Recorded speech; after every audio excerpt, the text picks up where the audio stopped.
Hello everyone. आज हम जो टॉपिक स्टार्ट करेंगे that is introduction of income tax. Income tax के बारे में आपको थोड़ा बहुत बताऊंगी मैं कि उसका मतलब क्या है और उसके फीचर्स क्या हैं आज की वीडियो में। ठीक है, देखो सबसे पहली लाइन क्या बोली गई है, इंडिया में इनकम टैक्स कब इंट्रोड्यूस हुआ था first time, that is in 1860 by sir James Wilson. ठीक है, इनकम टैक्स को हम डायरेक्ट टैक्स बोलते हैं जो कि गवर्नमेंट लगाती है ऑन द सिटीजन्स। ठीक है, जो आप सिटीजन्स हैं इंडिया के, उनके ऊपर क्या लगता है, डायरेक्ट टैक्स लगता है असेसिस के ऊपर।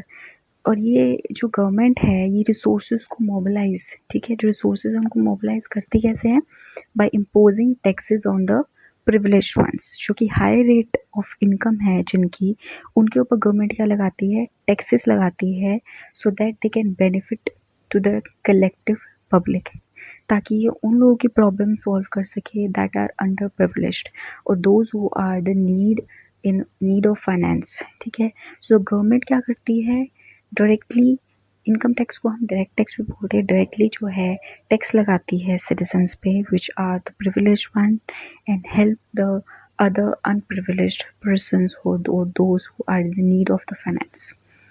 क्लियर।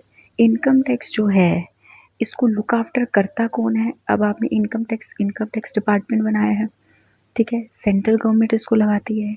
अब उसमें डिफरेंट अथॉरिटीज़ को असाइन किया जाता है, जैसे एक ऑर्गेनाइजेशन में ऑर्गेनाइज स्ट्रक्चर आप पढ़ते हैं, ठीक है, ऑर्गेनाइजेशन स्ट्रक्चर में आप डिफरेंट लेवल्स होते हैं, डिफरेंट डिपार्टमेंट्स होते हैं, फाइनेंस डिपार्टमेंट अलग है, सेल्स डिपार्टमेंट अलग है, रिसर्च डिपार्टमेंट अलग है।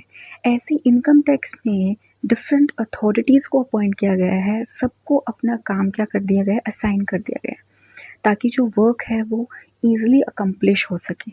ऐसे ही इनकम टैक्स रूल्स को बनाने का काम भी जो गवर्नमेंट है उन्होंने डिसाइड किया है, और ये बनाया किसने है, मिनिस्ट्री ऑफ अफेयर्स ने। मिनिस्ट्री ऑफ अफेयर्स ने एक पावर दी है जिसको हम कहते हैं central board of direct tax, और यू कैन से CBDT।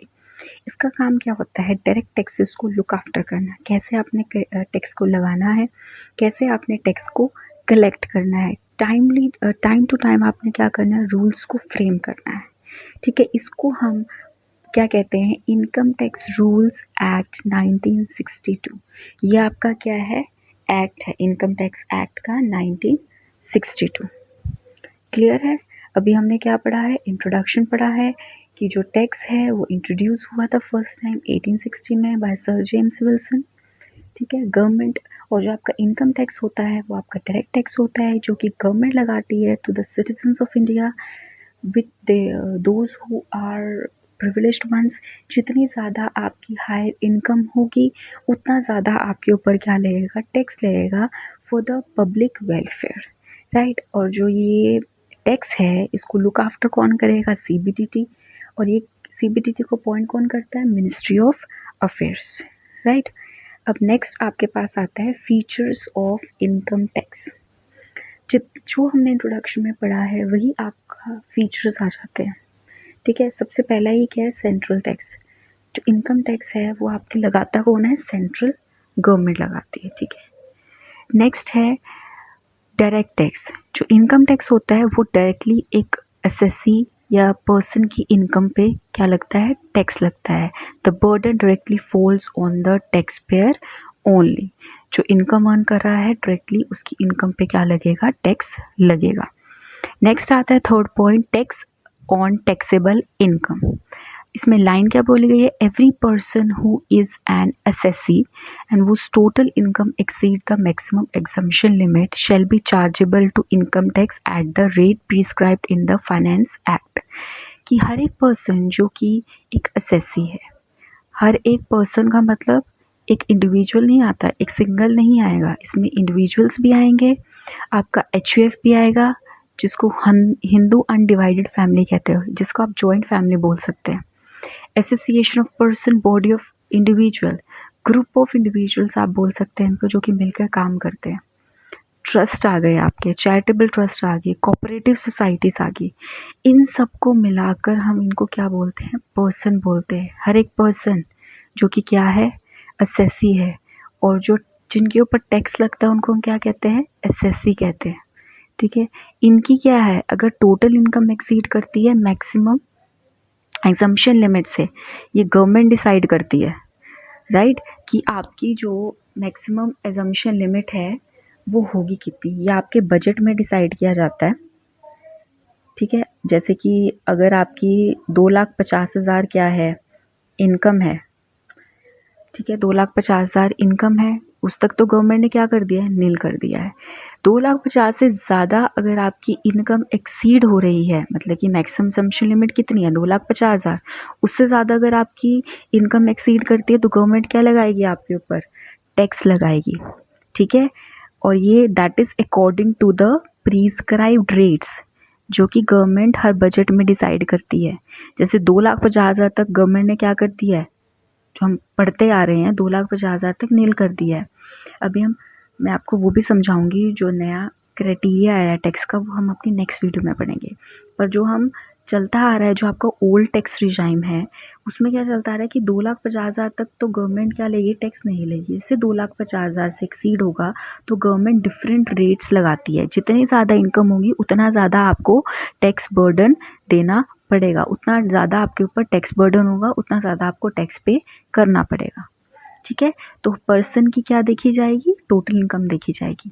अगर वो एक्सीड कर रही है जो गवर्नमेंट ने एग्जम्पशन लिमिट लगा दी है, तो आपको क्या पे करना है, टैक्स पे करना है, और एवरी पर्सन को टैक्स पे करना है। पर्सन्स में कौन आएंगे, आपकी individual, HUF, association of person, body of individual, ठीक है, कोऑपरेटिव सोसाइटी, और you can say trust. Fourth point आता है progressive rate of tax. Progressive मतलब बढ़ना, जैसे ही आपकी इनकम इंक्रीज होगी वैसे ही आपका टैक्स रेट क्या हो जाएगा, इंक्रीज हो जाएगा। Distribution of tax, government, central government क्या करती है, टैक्स लिवाई करती है, और डिस्ट्रीब्यूट किस में होगा, सेंट्रल और स्टेट गवर्नमेंट में होगा, for the welfare of the public. Next आता है स्कोप ऑफ टैक्सेशन। स्कोप में वही है कि आपके पास कौन कौन सी चीज़ें आएगी, इंडिविजुअल भी आएगा, फर्म भी आएगा, कंपनी भी आएगी, HUF भी आएगा, ट्रस्ट भी आएगा, कोऑपरेटिव सोसाइटीज़ भी आएंगी। नेक्स्ट है burden on rich class person, जितनी ज़्यादा आपकी इनकम होगी उतना ज़्यादा आपके ऊपर टैक्स रेट लगेगा। जैसे 2,50,000 तक नील, 2,50,000 से आपकी 5 लाख तक 5% रेट लगेगा, 5 लाख से 10 लाख 20% रेट लगेगा, 10 लाख से ऊपर 30%। मतलब जैसे ही आपकी इनकम बढ़ती जा रही है उतना ही टैक्स रेट, उतना ही बर्डन आपके ऊपर क्या हो रहा है, बढ़ता जा रहा है। एट्थ है सेपरेट एडमिनिस्ट्रेशन, इसके लिए एक अलग से एडमिनिस्ट्रेशन बना दिया गया है। इसको हैंडल कौन करता है, लुक आफ्टर कौन करेगा, अभी हमने पढ़ा था, central board of direct tax. और इसको बनाया किसने, मिनिस्ट्री ऑफ अफेयर्स, ठीक है। According to the provision in income tax act के अंदर जो भी प्रोविजन है उसी दायरे में इनके रूल्स बनाए गए हैं, इनके एडमिनिस्ट्रेशन को बनाया गया है।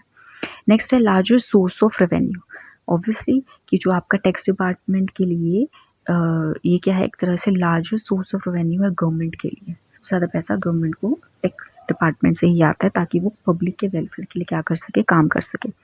टैक्स फॉर कंट्री वेलफेयर, ठीक है, टैक्स हम लेते क्यों है, एक तरह से सोर्स ऑफ फंड है, ताकि जो एक्टिविटीज़ हैं गवर्नमेंट कर सके for the welfare of the public, ठीक है। तो अभी हमने इंट्रोडक्शन पढ़ा, बहुत ईजी है। टैक्स आपको एक तरह से डायरेक्ट टैक्स होता है, जो कि आपकी सिटीजन्स पे लगाया जाता है। they mobilize resources from the privileged one to help the unprivileged, ठीक है। इनका काम कौन करेगा, इसको एम्पावर कौन करेगा, टैक्स लगाएगा, और कौन, किसके पास पावर होती है, CBDT की। They are different powers of authorities, ठीक है। तो जो आपकी मेन है वो आपकी होती है CBDT। हमने इसमें डिफरेंट फीचर्स पढ़े हैं, ठीक है, अराउंड 10 फीचर्स हैं। सो आज की वीडियो में हमने इंट्रोडक्शन पढ़ा है और उसके फीचर्स पढ़े हैं, ठीक है। नेक्स्ट में आपको कल वीडियो जो हम पढ़ेंगे that is new tax rates, कि क्या टैक्स रेट आया है आपके बजट में, ठीक है, और क्या चेंजेस आए हैं टैक्सेस में, ठीक है। अगर आप इस कोर्स को, टैक्स को डिटेल में पढ़ना चाहते हैं, तो मैंने आपके साथ पहले ही वीडियो शेयर की हुई है जिसमें मैंने अपने कोर्सेज़ के बारे में बताया है, तो आप उसको इनरोल कर सकते हैं, ठीक।